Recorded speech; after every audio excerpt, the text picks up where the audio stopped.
Ingin belajar bersama Buya Yahya kapanpun dan dimanapun? Dapatkan segera flashdisk MP3 Buya Yahya. Berisikan berbagai materi kajian lengkap bersama Buya Yahya.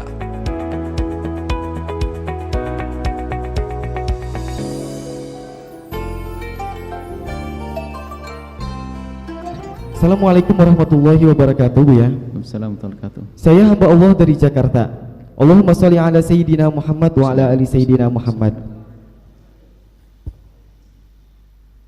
Bagaimana sebaiknya kita gunakan pendekatan untuk sedekah, Bu ya? Karena saya bingung ada pertentangan antara pendekatan fikih dan tasawuf dari sedekah. Saya dengar kalau secara fikih sedekah harus sesuai kemampuan. Sementara kalau secara tasawuf kita harus yakin bahwa sedekah pasti dijamin Allah oleh Allah sebalasannya. Apakah salah kalau saya sedekah sebanyak-banyaknya sampai saya kekurangan? Karena saya yakin Allah jamin hidup saya pasti akan dicukupkan. Terima kasih, Buya. Assalamualaikum warahmatullahi wabarakatuh. Tasawuf dengan fikih adalah dua hal yang tidak bisa dipisahkan. Kalau orang hanya bertasawuf saja tanpa berfikih, tazandak.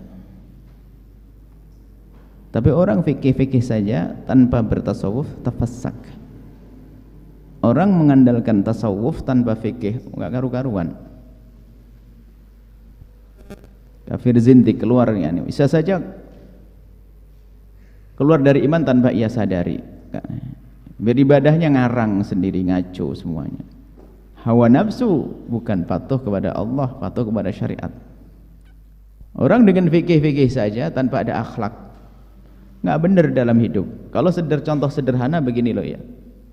Dalam urusan fikih adalah saya wajib mengeluarkan zakat karena saya punya nisab dan ada barang yang wajib dizakati. Selesai, saya berikan tetangga yang fakir. Itu kan fikih. Nggak pakai tasawuf, tetangganya kelaparan nangis-nangis, dia saya fikih, nggak wajib keluarkan zakat, sudah habis kok zakat saya. Mana akhlaknya? Mana akhlaknya? Bukan kan Nabi mengajarkan untuk perhatian kepada jiran. Ya, kita hanya bicara fikih saja. Saya sudah keluar zakat, selesai. Ponakanmu masuk rumah sakit, ya saya nggak wajib bayar zakat, sudah. Bukan wajib. Mana hatinya? Sementara ada perintah-perintah yang lainnya untuk silaturahmi dan sebagainya.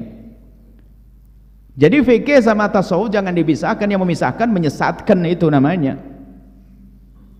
Fikih saja tanpa tasawuf, tasawuf tanpa fikih. Nah, urusan sedekah, gayanya bertasawuf misalnya apa? Sudahlah kamu sedekah, nanti Allah akan mengganti. Betul itu, kalimat itu benar. Tetapi dalam bersedekah pun kita tidak boleh meninggalkan kewajiban kita. Contoh, di rumah punya anak yang harus dinafkahi. Gajinya cuma 15.000 sebulan, sehari. Tatonya apa? Dia sedekah 10.000. 5 hari 5.000 untuk pakai 10, untuk dimakan 5 anak di rumahnya. Dia kebodohan dia.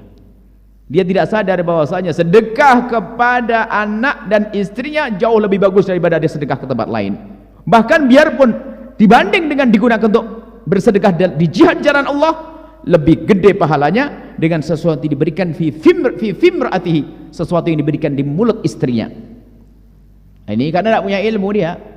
Sedekah tok habis, istrinya kelaparan, ngaco dia.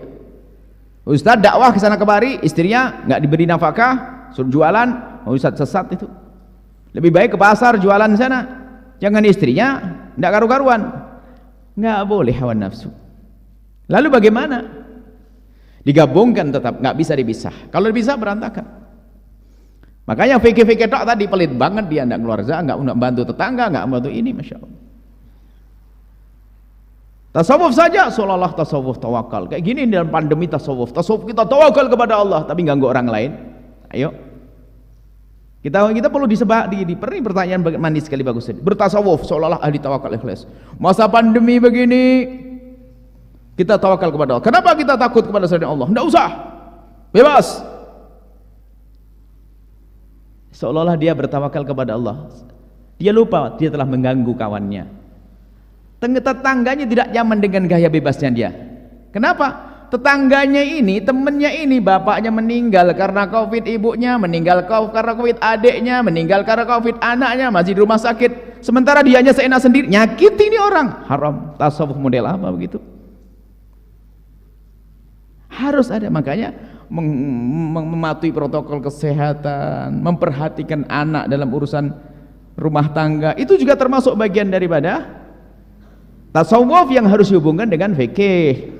Maksudnya kalau kembali kepada sedekah, Anda boleh sedekah sebanyak-banyaknya, hebat, istimewa, bahkan harta terbanyak Anda ada sedekahkan, tapi ingat, jika Anda masih ada istri dan anak yang harus diberi nafkah, jangan sampai Anda telantarkan mereka. Haram hukumnya. Haram hukumnya, pasti hawa nafsu dia bersedekahnya. Apalagi misalnya sedekah banyak dia masih punya utang. Wah, ini enggak fikih, enggak tasawuf itu. Fikihnya enggak sah, tasawufnya enggak nyambung juga. Alasannya, saya bersedekah, bukankah ada janji dari Allah kalau bersedekah nanti akan dibalas. Wah, ini malah keluar dari tasawuf dia. Berbuat baik bukan karena Allah, dia karena ingin dibalas saja. Maka keluar dari tasawuf. Tasawufnya keluar, fikihnya juga keluar. Enggak masuk fikih, enggak masuk tasawuf. Kalau masih punya utang jatuh tempo, bayar dulu utangmu, jangan mikir urusan sedekah. Zakat bayar dulu, jangan urusan sedekah. Membayar zakat hukumnya wajib, bayar utang hukumnya wajib, kok sibuk urusan sedekah? Pasti dia hawa nafsu. Kalau hawa nafsu nggak masuk tasawuf. Fikihnya nggak boleh, haram juga. Nah, ini, maka nggak boleh dipisahkan ya. Yang bertanya ini istimewa, sepertinya dia adalah hamba yang sangat rindu berbuat baik. Maka dari jauh kami mendoakan semoga Allah memberikan kepada Anda rizki yang cukup. Karena modelnya orang senang sedekah. Kalau dia rezekinya banyak kan banyak berbuat baik. Tapi ingat, jangan lupa keluarga. Dan sadari, ingat bahwasanya seorang suami yang memberikan nafkah kepada anak istrinya, maka itu adalah lebih bagus daripada memberikan sedekah di perang di jalan Allah. Tapi jangan dipahami berlebihan sehingga semuanya alas untuk anak dan keluarga sampai nggak pernah sedekah, pelit juga bermasalah. Jadi memahami itu nggak boleh berlebih, harus ada rambu-rambunya. Akhirnya gara-gara dengar omongan ini yang biasa sedekah, pikiran masa depannya kepanjangan. Wah, ini buat anak, masa depan anak, masa depan.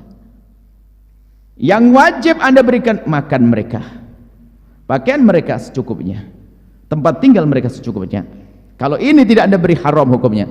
Adapun Anda ingin menyenangkan lebih adalah hal yang baik, akan tapi jangan sampai Anda tidak punya kesempatan juga untuk berderma dengan harta Anda, dengan rizki yang Allah berikan. Jangan. Jadi kewajiban kepada keluarga harus, jangan sampai kita bersedekah sampai mereka kelaparan.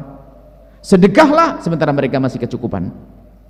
Kecuali Anda hidup sendiri, beda makomnya, makom tajrid, bukan makom sabab. Makomnya makom Anda tidak punya urusan dengan manusia, Anda hidup di hutan sendirian, ya terserah itu. Punya duit kasihkan orang semuanya, Anda hanya butuh naik pohon, makan jambu, turun kenyang, selesai, nggak apa-apa, nggak punya urusan sama orang. Hidupnya di hutan Belanda, hidup sendiri. Tapi Anda hidup dengan istri, hidup dengan anak, hidup dengan, kok tidak peduli urusan nafkahnya, haram hukumnya. Seperti itu. Jadi nggak bisa dipisahkan antara tasawuf dengan fikih. Maka yang sudah mengerti fikih hendaknya segera mengambil tasawuf atau akhlak. Yang belajar tasawuf tanpa fikih, awas, hati-hati, Anda akan terjerumus. Anda seolah-olah mengikuti Allah tapi mengikuti hawa nafsu. Jadi beribadah mengikuti hawa nafsu, wah banyak, nggak dapat pahala pada akhirnya. Kelihatannya tasawuf dia, enggak, tasawuf nggak apa. Tasawuf itu harus ada syariatnya. Nggak mungkin disebut sebagai tasawuf kecuali atas dasar syariat. Kalau tasawuf tidak atas dasar syariat, pasti tasawuf palsu. Jadi untuk dikatakan tasawuf ini benar, kata Abu Yazid Al-Bustami, adalah ditimbang dengan syariat. Kalau ditimbang dengan syariat nggak benar, nggak akan jadi tasawuf yang sesungguhnya. Tasawuf bohong itu.